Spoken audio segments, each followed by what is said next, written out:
Hello साथियों, आपके professional economics गुरुजी में एक बार फिर से स्वागत है। समष्टि अर्थशास्त्र में जो नेशनल इनकम है वो बहुत एक टफ टॉपिक बना जाता है और इस टफ टॉपिक से रिलेटेड कौन कौन से क्वेश्चन पूछे जाते हैं, इससे रिलेटेड कौन कौन से बेसिक एस्पेक्ट्स हैं जो हमें जानने बहुत ज़रूरी हैं, उन सभी एस्पेक्ट को हम यहाँ पर मल्टीपल चॉइस क्वेश्चन के रूप में देख रहे हैं। और ये मल्टीपल चॉइस क्वेश्चन कोई स्पेसिफिक वे के लिए नहीं कि ये सिर्फ क्लास 12th के लिए हैं या किसी कंपटीशन एग्जाम के लिए। ये जो क्वेश्चन है वो सभी प्रकार के एग्जाम जो आप मैक्रो इकोनॉमिक्स समष्टि अर्थशास्त्र से संबंधित दे रहे हैं, चाहे वो सीपीएससी के क्लास 12 का स्टूडेंट हो, चाहे वो सीए फाउंडेशन सीएस फाउंडेशन के स्टूडेंट हो, या इससे रिलेटेड कोई भी कॉलेज लेवल तक के या किसी भी कॉम्पिटिटिव एग्जाम की तैयारी आप कर रहे हैं, तो ये क्वेश्चन आपके लिए बहुत ही बेनिफिशियल होंगे। और इसी प्रकार के क्वेश्चन की सीरीज जो है हम आगे भी डिस्कस करेंगे। तो आई होप आप वीडियो में लास्ट तक बने रहेंगे ताकि आपको पता चलेगा कि इस वीडियो की इंपॉर्टेंस क्या है और आपने जो मल्टीपल चॉइस क्वेश्चन इस वीडियो में समझे हैं वो आपके लिए कितने इंपॉर्टेंट हैं। तो वो आप तभी देख पाएंगे जब आप वीडियो में लास्ट तक बने रहेंगे।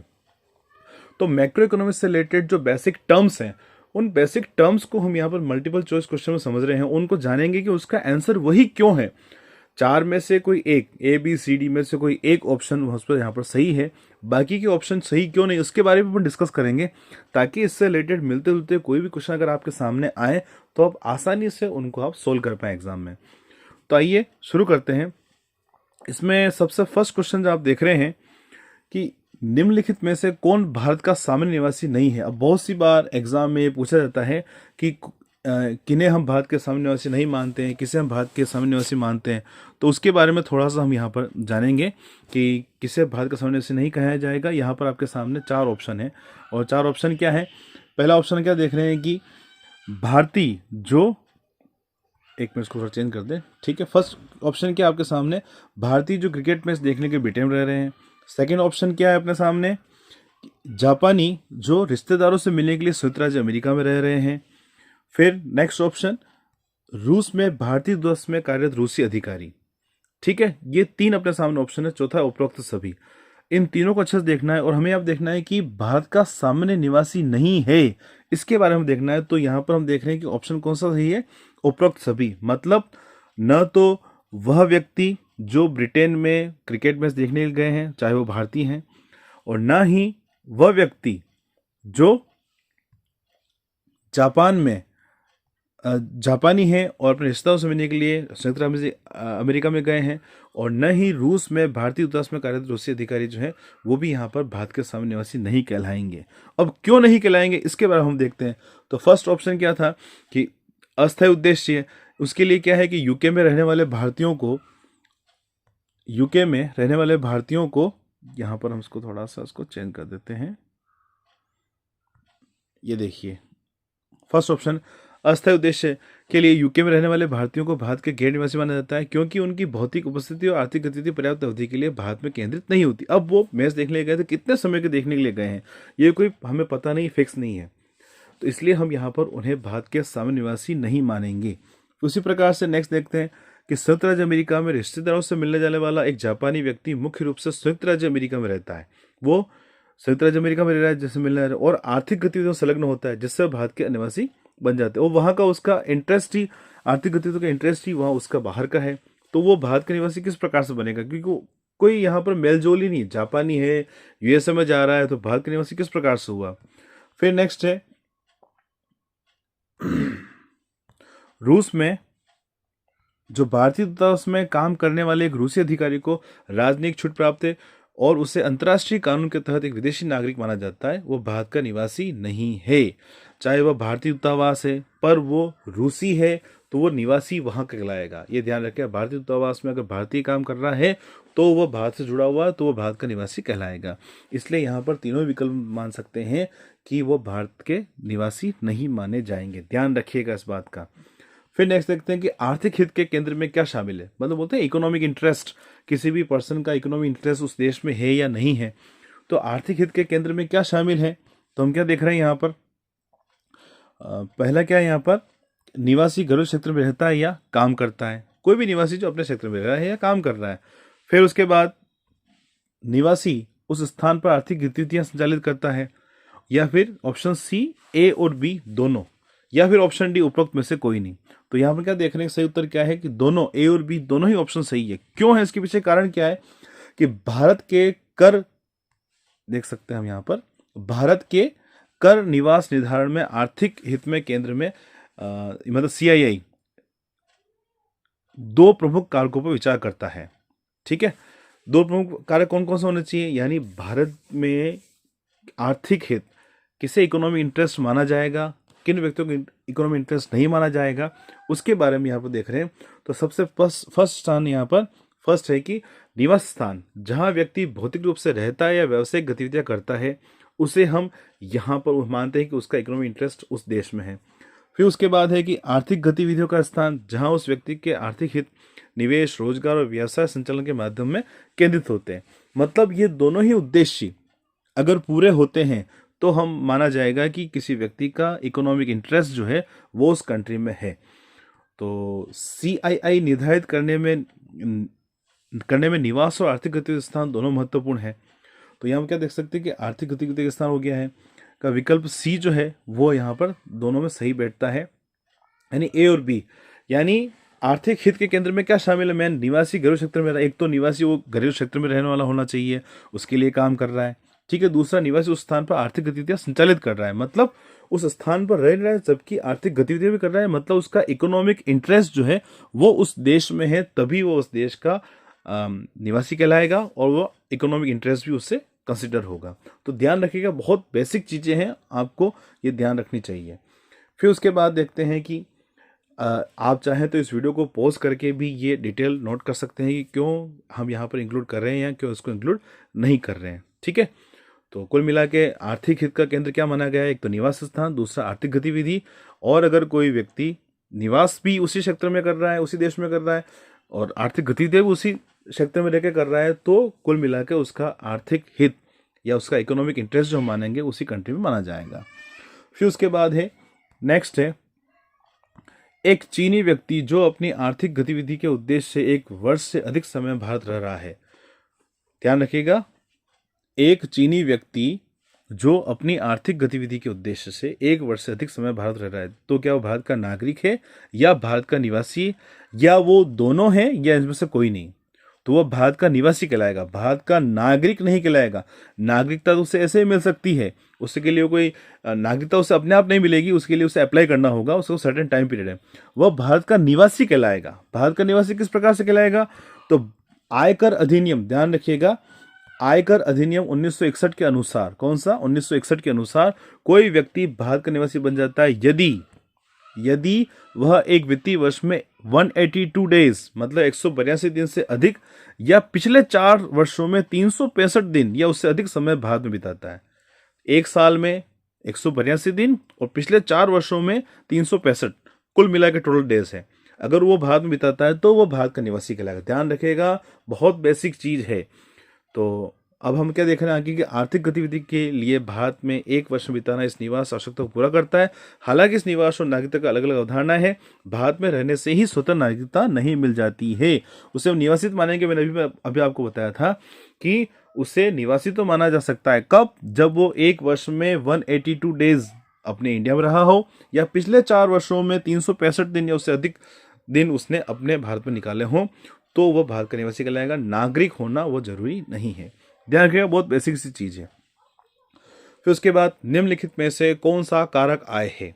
अब कारक आय, उत्पादन के साधन जो होते हैं उनको मिलने वाली आय को हम कारक आय कहते हैं। भूमि के लिए भुगतान किया गया किराया, बिल्कुल कारक आय है। श्रमिकों को दी जाने वाली मजदूरी, श्रमिक जो है उत्पादन का साधन है, भूमि भी उत्पादन का साधन है, इसलिए दोनों को मिलने वाले जो आय है वो कारक आय कहलाएगी। पूंजी को दिया गया ब्याज, श्रम, भूमि, पूंजी और उद्यम वृत्ति 4 प्रकार के उत्पादन के साधन होते हैं।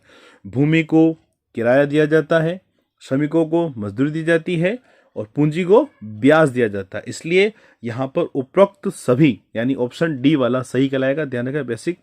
तो यहाँ पर हम देख सकते हैं कौन सा कारक साधन है, डिटेल में अपन समझ रहे हैं तो आपके बहुत काम आएगा। ये पूरा स्पष्टीकरण है, आप इसको रोक कर पढ़ सकते हैं, नोट कर सकते हैं कि क्यों आंसर डी सही है। ठीक है, उसके बाद हम बढ़ते हैं नेक्स्ट क्वेश्चन। निम्नलिखित में से कौन सा कारक आय नहीं है। कौन सा कारक आय नहीं है। फर्स्ट, किराया बिल्कुल है, अभी हमने देखा था किसी प्रकार का किराया भूमि के लिए दिया जाता है तो किराया कारक आय कहलाएगा। भूमि भूमि कारक आय नहीं है, भूमि उत्पादन का साधन है। भूमि क्या है? भूमि उत्पादन का साधन है, ध्यान रखिएगा इस चीज को। और उसके बाद है छात्रवृत्ति। छात्रवृत्ति एक प्रकार की सहायता है, वो किसी प्रकार से आय नहीं है। तो इसलिए हम यहाँ पर क्या कहेंगे कि कौन कौन से उत्पादन के साधन कारक आय नहीं है, तो ऑप्शन बी और ऑप्शन सी ये कारक आय नहीं है। इसलिए यहाँ पर ऑप्शन बी और सी जो है वो आंसर सही बनता है। ठीक है, बहुत बेसिक सी चीज़ें, ये इसका स्पष्टीकरण है। आप इस वीडियो को पॉज करके आसानी से इसको समझ सकते हैं। ठीक है, नेक्स्ट, निम्नलिखित में से कौन भारत के घरेलू क्षेत्र का हिस्सा है? ध्यान से पढ़िए, निम्नलिखित में से कौन भारत के घरेलू क्षेत्र का हिस्सा है? फर्स्ट, संयुक्त राज्य अमेरिका में भारतीय दूतावास। जैसे आप ऑप्शन आंसर देख रहे हैं पर इनको एक एक ऑप्शन को देखिए, ए ही क्यों है? ऑस्ट्रेलिया में रूसी दूतावास क्यों नहीं है? भारत में चीनी दूतावास क्यों नहीं है? ठीक है, तो ऑस्ट्रेलिया में रूसी दूतावास, तो वो ऑस्ट्रेलिया और रूस की बात होगी, उसमें भारत का कोई लेना देना नहीं है, तो कुल मिलाकर ऑप्शन बी तो हो ही नहीं सकता। फिर उसके बाद हम देखें कि भारत में चीनी दूतावास, भारत में जो है चीन का दूतावास है और उसमें चीन से संबंधित है वो, तो वो चीन का घरेलू क्षेत्र कहलाएगा, वो अपना नहीं कहलाएगा। संयुक्त राज्य अमेरिका में अपना जो दूतावास है, भारत का जो दूतावास है, वो अपने घरेलू क्षेत्र का हिस्सा कहलाएगा। इसीलिए संयुक्त राज्य अमेरिका में भारतीय दूतावास जो है वो भारत का घरेलू क्षेत्र कहलाएगा। ठीक है, उसके बाद हम देखते हैं नेक्स्ट, ये इसका स्पष्टीकरण आप देख सकते हैं, चाहे तो नोट करें, वीडियो को पॉज करें, आसानी से समझें कि यह क्यों नहीं है। फिर निम्नलिखित में से कौन भारत के घरेलू क्षेत्र के अंतर्गत नहीं आता है? ध्यान दीजिएगा, निम्नलिखित में से कौन भारत के घरेलू क्षेत्र के अंतर्गत नहीं आता है? भारत में गूगल का कार्यालय बिल्कुल है। ठीक है, ऑस्ट्रेलिया में भारतीय दूतावास, भारत का दूतावास ऑस्ट्रेलिया में तो बिल्कुल कहलाएगा। संयुक्त राज्य अमेरिका में भारतीय स्टेट बैंक, भारत का स्टेट बैंक संयुक्त राज्य अमेरिका में है, पर वो संयुक्त राज्य अमेरिका के नियम कानूनों से चलेगा, इसलिए हम उसे यहाँ पर भारत का घरेलू क्षेत्र नहीं कहेंगे। क्यों नहीं कहेंगे? क्योंकि वो भारतीय कंपनी की शाखा तो है, संयुक्त राज्य अमेरिका में स्टेब्लिश है, परंतु वो भारत का क्षेत्र नहीं कहलाएगा, क्योंकि वो जिस स्थान पर स्थापित है वो वहां के नियम कानूनों में बंधा हुआ है। ठीक है, तो इस प्रकार से अगला और ऑप्शन जो है हम देख रहे हैं, रूस के हवाई अड्डे एयर इंडिया। अब चाहे वो एयर इंडिया कहीं पे भी फ्लाई कर रहा है, उड़ रहा है, चाहे रूस के हवाई अड्डे पर खड़ा है, तो वो है भारत का, भारतीय घरेलू क्षेत्र में इसको इंक्लूड किया जाएगा। तो बहुत बेसिक सा दिख रहा है क्वेश्चन, पर इसके पीछे बहुत बोलते हैं ना हम, बेसिक चीजें छुपी हुई है, उसके बारे में हम यहाँ पर डिस्कस कर रहे हैं, तो ध्यान दीजिएगा। नेक्स्ट देखते हैं अपन, ये इसका स्पष्टीकरण है, आप वीडियो को पॉज करके आसानी से, और आई होप सभी जो लेटर हैं, सभी जो शब्द हैं आपके लिए विजिबल हैं। इतने लेटर मैंने बड़े रखे हैं, आपको आसानी से समझ में आ जाएंगे पढ़ने। वीडियो को पॉज करके आसानी से पढ़ लीजिएगा। नेक्स्ट है, इनमें से किसे घरेलू क्षेत्र से बाहर रखा गया है? अब घरेलू क्षेत्र के अंदर किसे हम शामिल नहीं करेंगे? विदेशी देशों के दूतावास, जैसे कि अपने भारत में ऑस्ट्रेलिया का, अमेरिका का, पाकिस्तान का दूतावास है, तो अपने घरेलू क्षेत्र में शामिल नहीं होगा। ओके, विदेश के सैन्य सलाहकार जो है अपने यहाँ पर हैं, वो भी उनसे देशों से जुड़े हुए हैं, तो उनको भी यहाँ पर इंक्लूड नहीं करेंगे। फिर अंतर्राष्ट्रीय संगठन कोई भी हुआ हो, जैसे कि WHO का अगर ऑफिस अपने इंडिया में स्टेब्लिश है, तो उसे घरेलू क्षेत्र में इंक्लूड नहीं किया जाएगा, क्योंकि उस WHO के कुछ नियम कानून कायदे अलग ही हैं, वो अपनी शर्तों पर कार्य करता है, वो भारत की शर्तों पर कार्य नहीं करता है।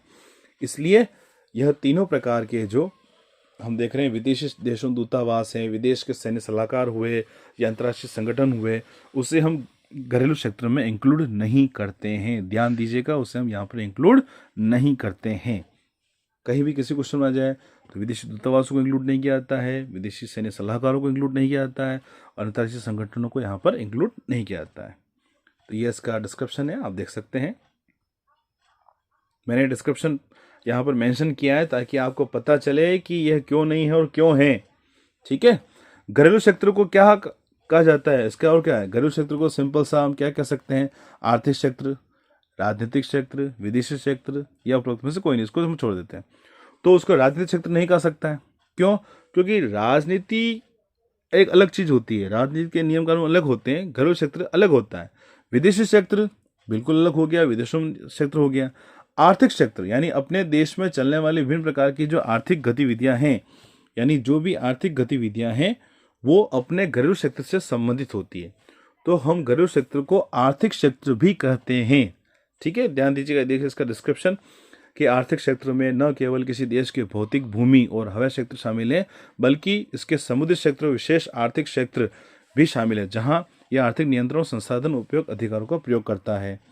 फिर उसके बाद घरेलू क्षेत्र में राजनीतिक निहितार्थ है। राजनीतिक क्षेत्र शब्द का आमतौर पर कम उपयोग किया जाता है, हम इसको राजनीतिक क्षेत्र नहीं कह सकते घरेलू क्षेत्र को, और यह आर्थिक आयाम को पूरी तरह से पकड़ भी नहीं पाता है। राजनीति के आयाम जो होते हैं वो आर्थिक आयाम से बिल्कुल अलग होते हैं, इसलिए इसको हम यहाँ पर अलग रखते हैं। फिर विदेशी क्षेत्र का तात्पर्य अन्य देशों की भूमि। अब विदेशी क्षेत्र हम लेते हैं तो विदेशों की भूमि हो गई, वहाँ के हवाई क्षेत्र हो गए, वहाँ के घरेलू क्षेत्र हो गए, उसको हम यहाँ पर इंक्लूड करते हैं ना विदेश क्षेत्र में, तो वो हमारे लिए घरेलू क्षेत्र नहीं हो सकते। ध्यान दीजिएगा, घरेलू क्षेत्र को आर्थिक क्षेत्र भी कहा जाता है। बात छोटी सी पर इसके पीछे बहुत बेसिक चीजें छुपी हुई हैं, वही हमें यहाँ पर ढूंढनी है। फिर उसके बाद लास्ट क्वेश्चन देखते हैं आज का हम। एक वीडियो में हम 10 क्वेश्चन डिस्कस कर पाएंगे, क्योंकि हम यहाँ पर डिटेल में समझने की कोशिश कर रहे हैं, और अगर डिटेल में समझते हैं तो ज़्यादा नंबर ऑफ क्वेश्चन होते हैं तो समझ में नहीं आएगा। आने वाले वीडियो में और 10 क्वेश्चन हम डिस्कस करेंगे। तो पार्ट वाइज अगर हम एक एक टुकड़ों में लेते जाएंगे तो हम इजी वे से उसको यहाँ पर समझ पाएंगे। तो देख रहे हैं लास्ट क्वेश्चन अपने सामने कि निम्नलिखित में से कौन भारत के सामान्य निवासी का हिस्सा है। किसे हम भारत का सामान्य निवासी कहेंगे? संयुक्त राज्य अमेरिका में भारतीय दूतावास में कार्यरत भारतीय अधिकारी, बिल्कुल। अब संयुक्त राज्य अमेरिका में भारतीय दूतावास एक तो घरेलू क्षेत्र हो गया, दूसरा अपना ही भारतीय कार्य कर रहा है तो सामान्य निवासी वही हुआ। ऑस्ट्रेलिया में पर्यटक भारत में 5 दिन रुकते हैं, अरे सिंपल सी बात है, ऑस्ट्रेलिया से आए हैं 5 दिन के रुके और बस चले जाएंगे, तो भारत के वो निवासी किस प्रकार से हुए? तो ये ऑप्शन नहीं हो पाएगा। ब्रिटेन में चिकित्सक उपचार के लिए रहने वाले भारतीय, अब ब्रिटेन में जो भी निवासी रह रहे हैं, जो चिकित्सा के लिए गए हैं, जो भारतीय हैं, तो उनका कंसर्न मेन चिकित्सा संबंधी, हालांकि इसको हम इंक्लूड कर सकते हैं, परंतु चिकित्सा के लिए गए हैं तो उनको टाइम फिक्स नहीं कि कितने टाइम के लिए रह रहे हैं, 1 महीना, 2 महीना, 1 साल, 2 साल, 5 साल, तो यहाँ पर उसको आइडेंटिफाई नहीं कर पाएंगे। परंतु अगर हमें यहाँ पर ऑप्शन दिया गया है साफ कि अपना कोई दूतावास किसी विदेश में है और साथ साथ अपना भारतीय कोई कर्मचारी वहां पर कार्य कर रहा है, तो जनरली वो भारत का सामान्य निवासी ही कहलाएगा। ठीक है, तो इस प्रकार से हमने यहाँ पर 10 क्वेश्चनों को जो डिस्कस किया है, ये इसका लास्ट जो 10th क्वेश्चन है उसका डिस्क्रिप्शन है, स्पष्टीकरण है कि क्यों ऑप्शन जो ए है वही सही है, ये आप देख सकते हैं। तो साथियों, इस वीडियो में हमने मैक्रो इकोनॉमिक्स, समष्टि अर्थशास्त्र से संबंधित बहुत ही बेसिक चीज़ों के बारे में जानने की कोशिश की है, और जैसा कि मैंने वीडियो के स्टार्टिंग बताया था, ये सभी जो टॉपिक हैं, ये टॉपिक दिखते सिंपल हैं, परंतु इनके पीछे बहुत आधारभूत जो अवधारणाएं हैं वो काम करती है, उसके बारे में हमने यहाँ पर समझा है। इससे रिलेटेड ऐसे ही क्वेश्चन किसी और एग्जाम में आपको देखने को मिलते हैं, तो आप उनको आसानी से सिंपल सोल्व कर पाएंगे। और ये क्वेश्चन स्पेशली क्लास 12 के जो स्टूडेंट हैं, सीबीएसई से रिलेटेड है या किसी भी बोर्ड से रिलेटेड है, आज हर प्रकार के एग्ज़ाम में मल्टीपल चॉइस क्वेश्चन पूछे जाते हैं, तो उन बच्चों के लिए जो कंपटीशन एग्ज़ाम की तैयारी कर रहे हैं आफ्टर 12th, या आगे किसी टीचर्स के लिए या किसी और बड़े जॉब के लिए, किसी प्रकार कंपटीशन के एग्ज़ाम की आप प्रिपरेशन कर रहे हैं, तो भी आपके लिए बहुत इंपॉर्टेंट होंगे। ठीक है, तो आई होप आपने ध्यान से सुना है, समझा है, और अगर आपको वास्तव में लगा है कि इस वीडियो में कुछ मेहनत की है मैंने, तो इस वीडियो को लाइक ज़रूर करें, और डिस्क्रिप्शन में आपको वीडियो कैसा लगा है उसके बारे में आप ज़रूर बताएं। ठीक है, और अब थोड़ा सा मैं एक क्वेश्चन पूछना चाहूँगा कि उसका आंसर आपको कमेंट बॉक्स में देना है कि अपना मतलब भारत का या किसी भी देश का दूतावास यदि किसी विदेशी क्षेत्र में है या किसी विदेश में है, किसी दूसरे देश में है, जैसे कि अपने भारत का दूतावास किसी ऑस्ट्रेलिया में है, तो क्या उसे घरेलू क्षेत्र में शामिल किया जाएगा या नहीं? इसका उत्तर आपको डिस्क्रिप्शन में कमेंट बॉक्स में, डिस्क्रिप्शन नहीं, कमेंट बॉक्स में देना है। ठीक है, तो आप कमेंट जरूर करिए, और अगर आप वीडियो में नए हैं, चैनल पे नए हैं, तो इसको लाइक ज़रूर करें, और लगता है कि आपके फ्रेंड्स के लिए भी बहुत इंपॉर्टेंट हो सकता है ये, तो आप उनको शेयर करें। मिलते हैं नेक्स्ट वीडियो में। Thank you, thanks for watching economics Guruji, bye bye.